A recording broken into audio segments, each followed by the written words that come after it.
I was looking for a chair to use for a weekend training seminar, and one of my friends gave me this remarkable piece.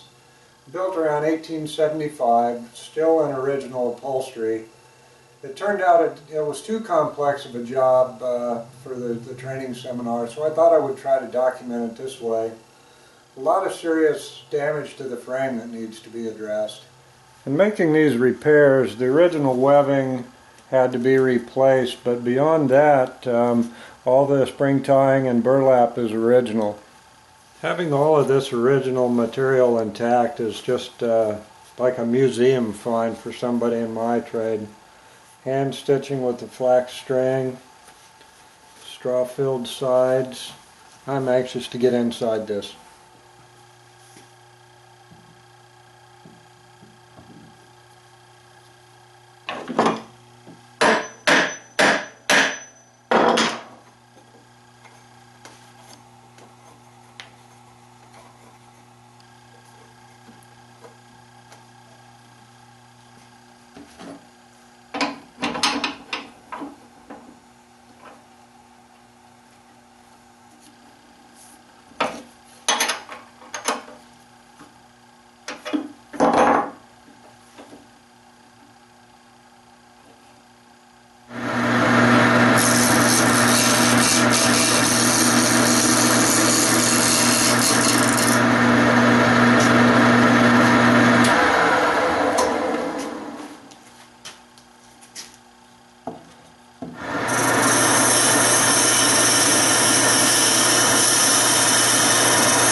Our outside ball dimension is the same as the diagonal on our beginning block here, so we'll turn it down to this corner point.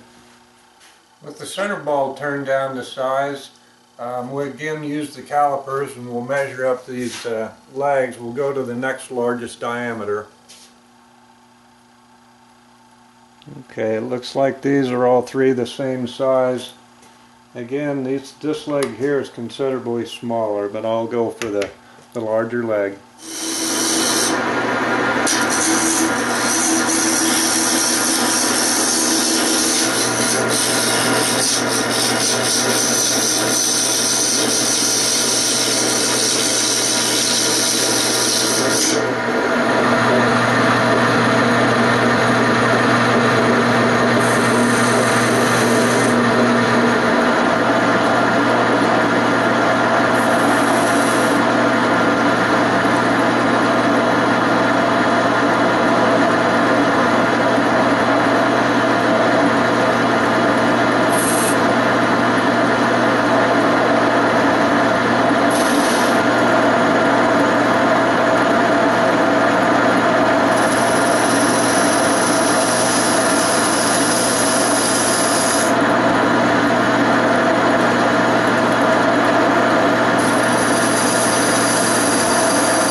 Alright, some sanding and polishing, and that's a wrap on turning our lathe.